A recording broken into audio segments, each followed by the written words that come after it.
નમસ્કાર દર્શક મિત્રો, હું અશોક પરમાર સહયોગ દ્વારા પ્રસ્તુત ન્યૂઝ 20 ગુજરાતીમાં આપ સૌ દર્શક મિત્રોનું હાર્દિક સ્વાગત કરું છું। જોઈએ આજના મુખ્ય સમાચારો। જૂનાગઢ શહેરમાં માંગનાથ શહેર મોટી બજાર આવેલી છે, એમાં માંગનાથ ગટરના મુદ્દે કમિશનરે પ્રતિક્રિયા આપી છે।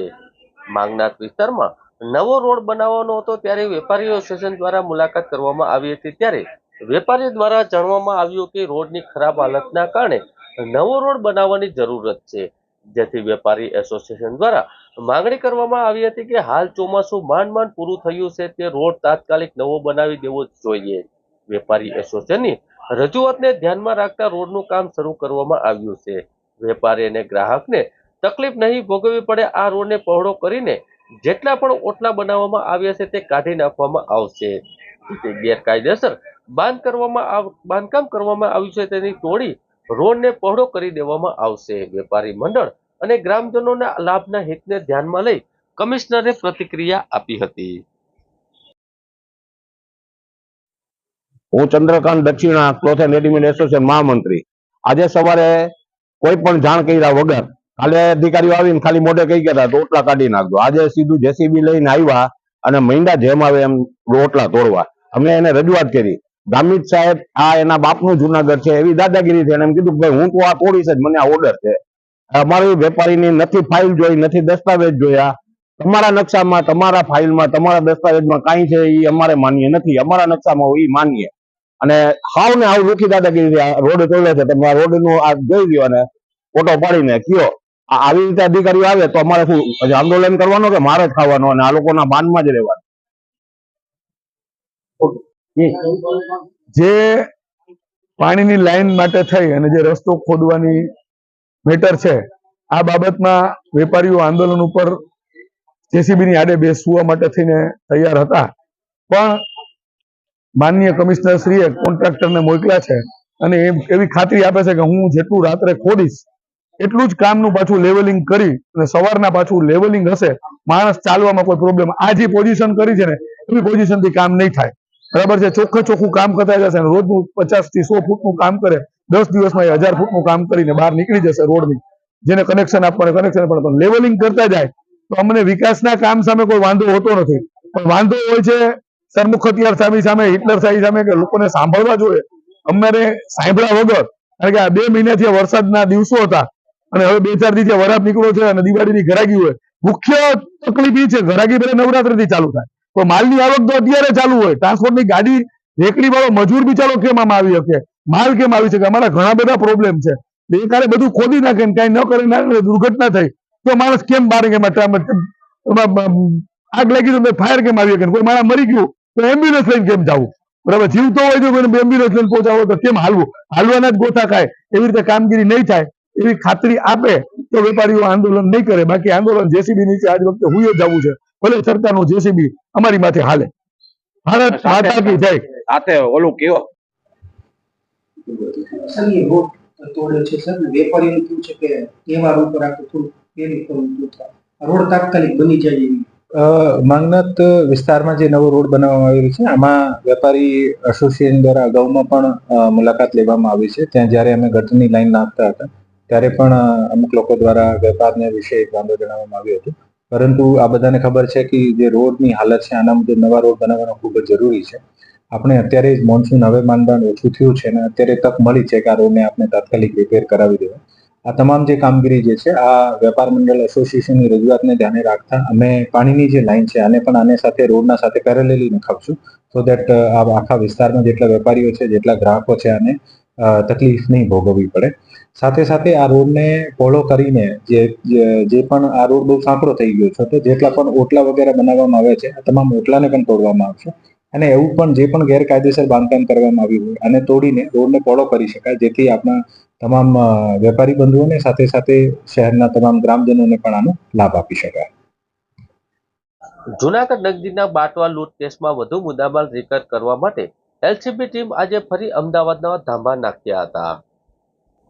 જૂનાગઢ નજીકના બાટવા નજીક આવેલું ચકચારી લૂંટની ઘટનામાં વધુ મુદ્દામાલ કબજે કરવા માટે જૂનાગઢ જિલ્લા એલસીબીની ટીમ ગુરુવારે અમદાવાદમાં ધામા નાખ્યા હતા। તલસ્પી તપાસ કરી હતી અને પોલીસે એફએલએસના અધિકારીઓ સાથે રાખીને સ્થળ લઈ લૂંટના બનાવ કેવી રીતે ઉપજાવવામાં આવ્યો તે આરોપીઓ પાસેથી રિકન્સ્ટ્રક્શન કરવામાં આવ્યું હતું. સમગ્ર કેસમાં જીવનભરી તપાસ કરવામાં આવી હતી. એલસીબીના પીઆઈ જતીન જે પટેલ સહિતની ટીમે સાયન્ટિફિક પુરાવા એકત્રિત કરવા કવાયત હાથ ધરી હતી. બાટવા લૂંટ કેસમાં એફએલસી અધિકારી એ સરિયા તેમજ ફિંગરપ્રિન્ટ એક્સપર્ટ એસ વ્યાસની હાજરીમાં એલસીબી પીઆઈ જે પટેલની ટીમના આરોપી યાજ્ઞિક જોશી ધનરાજ પાંડેરા સાથે રાખી બનાવની રિકન્સ્ટ્રક્શન કરવામાં આવ્યું હતું. જેમાં યાજ્ઞિકે તેના ભાઈ મોહિતને ખંખારી રોડ ઉપર જે જગ્યા ઉપર સોનાના દાગીના બોક્સમાંથી કાઢી રોકડનું પોટલું બાંધી તે જગ્યા ઉપર રિકન્સ્ટ્રક્શન કરવામાં આવ્યું હતું.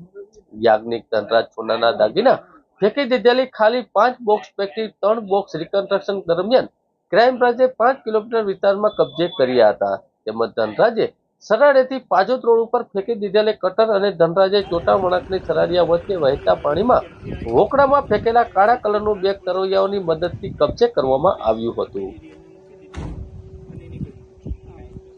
જુનાગઢ શહેરમાં આવેલા ભવનાથ વિસ્તારમાં ગણેશ વિસર્જન સમયે યુવક ડૂબ્યો. જુનાગઢના ખોડિયાર ગુનામાંથી 12 કલાકે મૃતદેહ મળ્યો. જુનાગઢમાં ગણેશ વિસર્જન સમયે ખોડિયાર ગુનામાં ડૂબી જતા એક યુવાનનું મોત નીપજ્યું હતું.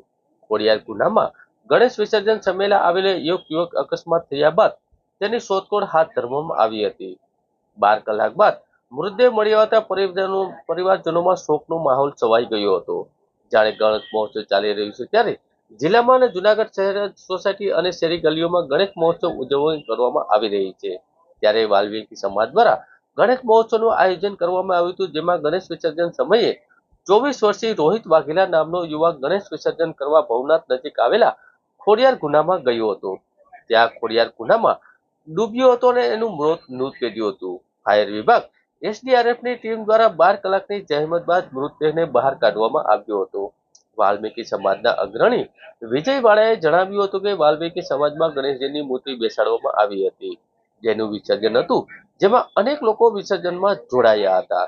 જેમાં વાલ્મીકી સમાજનો રોહિત વાઘેલા નામનો યુવક ડૂબ્યો હતો, જેને લઈ જુનાગઢ મહાનગરપાલિકાની ફાયર વિભાગ તેમજ એસડીઆરએફની ટીમ દ્વારા તેને શોધવાની કામગીરી હાથ ધરવામાં આવી હતી.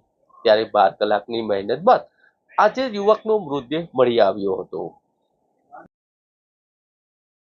જુનાગઢ શહેરમાં તહેવારોને લઈ શાંતિનો માહોલ બની રહે તે માટે પોલીસનું ફૂટ પેટ્રોલિંગ. જુનાગઢ જિલ્લામાં ભડકાઉ પોસ્ટ વાયરલ કરનાર સામે કાયદેસરની કાર્યવાહી કરવામાં આવશે. એસપી ડીવાયએસપી સહિતના 100 થી વધુ પોલીસ કાફલો પેટ્રોલિંગમાં જોડાયા હતા. જુનાગઢ શહેરમાં આવેલા સુખના ચોકથી એસપી હર્ષદ મહેતા, ડીવાયએસપી હિતેશ ધાંધલિયા તેમજ શહેરના તમામ પોલીસ થાણા અધિકારીઓ સહિત 100 થી પોલીસ કાફલા ફૂટ પેટ્રોલિંગ કર્યું હતું. જેમાં સુખના ચોકથી ઝાલોરવાપા, ચિતાખાના ચોક, આઝાદ ચોક, એમજી રોડ, કારવા ચોક લઈને દાતા રોડ સુધી પેટ્રોલિંગ કરવામાં આવ્યું હતું. જેમાં ડીવાયએસપીએ કહ્યું કે તહેવારોને લઈ શાંતિનો માહોલ ઉજવાઈ રહે તે માટે પેટ્રોલિંગ કરવામાં આવી રહ્યું છે અને ઉર્સની ઉજવણી અંગે શાંતિ સમિતિની પણ બેઠક બોલાવવામાં આવી હતી. આ આગામી દિવસોમાં ધાર્મિક લાગણી દુભાય તેવી પોસ્ટ કરનાર અપીલ કરી હતી અને જો કોઈ વ્યક્તિ સોશિયલ મીડિયામાં આવી ભડકાઉ પોસ્ટ વાયરલ કરશે તો તેની સામે કાયદેસરની કાર્યવાહી કરવામાં આવશે. પોલીસના પેટ્રોલિંગ દરમિયાન પોલીસ જવાનોએ મહાનગરપાલિકાના કેટલ પાઉન્ડ શાખાની કામગીરી પડી હતી. ત્યારે કે જે રૂટ ઉપરથી પોલીસનો કાફલો નીકળ્યો હતો, જે વચ્ચે રોડ ઉપર અડીખો જમાવ્યા બેઠેલા રજિયાળ પશુ જોવા મળ્યા હતા, જેથી આ છૂટકે પોલીસ જવાનોએ આ ઢોરને રોડ ઉપરથી દૂર કરવા મજબૂર બન્યા હતા. ગણપતિ મહારાજની સ્થાપના અને એમના વિસર્જનના રૂટને લઈ અને આગામી સમયમાં જે ઉર્સનો તહેવાર આવી રહ્યો છે તે અંતર્ગત આજરોજ માનની એસપી સર અને તેમની આગેવાની નીચે તમામ શહેરના તમામ થાણાના અધિકારીશ્રી અને તેમની પોલીસ ઉપરાંત ગર્વ ટીમ સાથે આ વિસ્તાર સુખનાથ ચોક, માંડવી ચોક, ચિતાખાના ચોક, એમજી રોડ, કાળવા, નીચલા દાતાની જગ્યા અને વાણંદ સોસાયટી આ જે વિસ્તાર છે તેમાં ફૂટ પેટ્રોલિંગ કરવામાં આવ્યું અને જે પણ બંદોબસ્ત રાખવાનો છે તે રિવ્યૂ કરવામાં આવ્યો છે, જેથી કરીને આગામી સમયમાં ખૂબ શાંતિપૂર્ણ માહોલમાં છે એ લોકો પોતાનો તહેવાર ઉજવી શકે તે માટે જુનાગઢ જિલ્લા પોલીસ દ્વારા છે પૂરતી તૈયારીઓ કરવામાં આવેલી છે. લલિત પસાણા, પૂર્વ કોર્પોરેટર, મહાનગરપાલિકા. આપણે જોઈએ કે ભવનાથ ક્ષેત્રમાં પવિત્ર દામોદર કુંડ આવેલો છે, જેનું ખૂબ મહાત્મ્ય છે અને હજારો પ્રવાસીઓ ત્યાં તીર્થ ક્ષેત્રમાં આવે છે. અને હાલ ભાદરવી અમાસ અને પવિત્ર શ્રાવણ મહિનો હોય તો મોટી માત્રામાં પ્રવાસીઓને ઘસારો રહે છે. અને હાલ પણ જે પિતૃ મહિનો છે અને હજારો યાત્રિકો, પ્રવાસીઓ અને શ્રદ્ધાળુઓ આવતા હોય તો આપણે જોઈએ કે અતિશય ગંદકી દામોદર કુંડ ખાતે થઈ ગયેલ છે.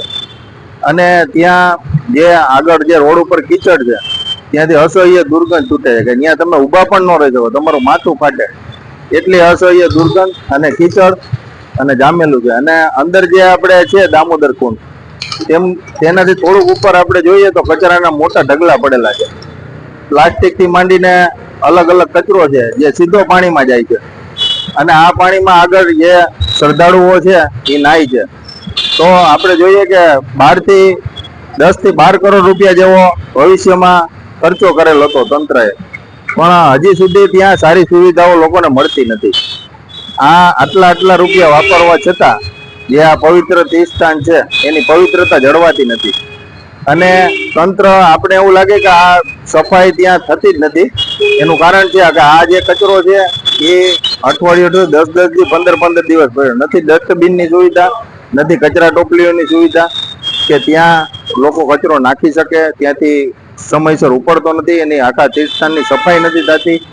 આ બાબતે અમે કલેક્ટરશ્રીને પત્ર પણ લખ્યો છે કે ભાઈ તમે આની રૂબરૂ સ્થળ મુલાકાત રહ્યો, ત્યાં 1 કલાક ખાલી તમે રોડ ઉપર દામોદર કુંડ ખાતે સમય તમે કાઢો તો તમને એને વાસ્તવિક પરિસ્થિતિનો અંદાજ આવે કે જે બહારથી યાત્રિકો આવે છે, જે ભવનાથ છે પ્રવાસન ક્ષેત્ર અને ઐતિહાસિક આપણી આ નગરી છે એની ખરાબ નોંધ ન લઈ જાય અને લોકોને સારામાં સારી સુવિધાઓ મળે તે માટે કલેક્ટરને વિનંતી કરી કે આ જે બાબતે છે થોડુંક ધ્યાન આપી અને અહીંયા આ જે સ્થળ છે એને સુંદર, સ્વચ્છ અને સારું બનાવે, જેથી યાત્રાળુ બધા આવતા હોય એને સારામાં સારી સુવિધા મળે.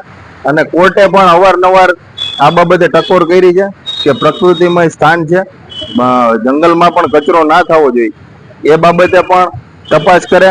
ત્યાં પુષ્કળ માત્રામાં પ્લાસ્ટિકથી માંડીને અન્ય કચરો છે, આ બધો નિયમિત સફાઈ થાય અને ત્યાં કોઈ એવા સ્ટાફ રાખી અને આ બાબતે જાગૃતિ, આ કાયમી માટે આ સ્થળ સુંદર રહે એવી કામગીરી કરવા અમે વિનંતી કરીએ.